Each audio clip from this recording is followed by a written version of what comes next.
We begin in Gabon as senior Gabonese military officials appeared on national television announcing a military takeover in the country just minutes after the state electoral body announces President Ali Bongo as winner of the presidential election, securing a third term in office. Appearing on television in the early hours of Wednesday, the officers say they represent all security and defense forces in the Central African nation.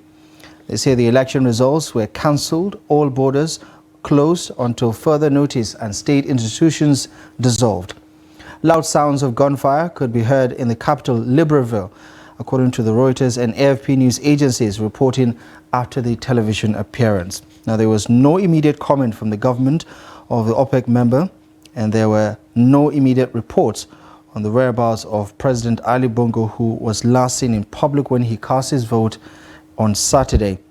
As one officer read the joint statement, a dozen others stood silently behind him in military fatigue and berets. Now, meanwhile, Gabon's President Ali Bongo has called on, quote, friends of Gabon all over the world to make noise as a coup attempt was underway in the West African country, saying he was speaking from detention in his residence.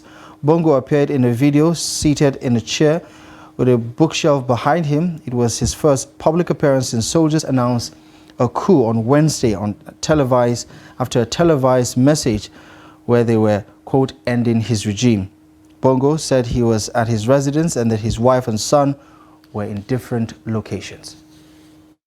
Ondimba, President of Gabon, and I'm to send a message to all the friends that we have all over the world to tell them to make noise, for the people here have arrested me and my family.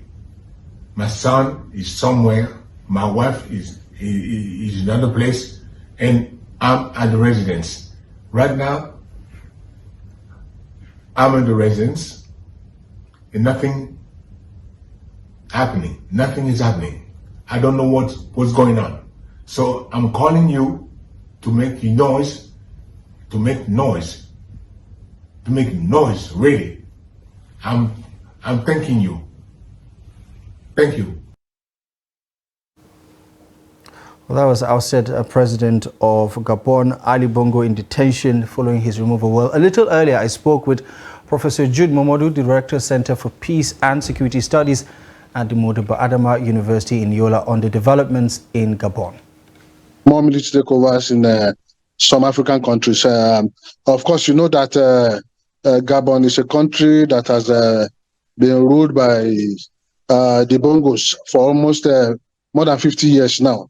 The Bongo father ruled for 40 years, and the son, that was just toppled yesterday, has been in power since 2009. So there's that anger from the people. Of course, you hear them from those who have been jubilating that they cannot have one family ruling the country. And again, I think the economy is also not too good. So there's a lot of anger in the land. There's a lot of hungry also. And unemployment is also a major factor. So all this conduces together to pave the way for the military takeover. Then against the background of there was an election, although the Bongo was declared as winner of the election, but there were hues and cries that elections were rigged. I said was rigged. So that's another factor.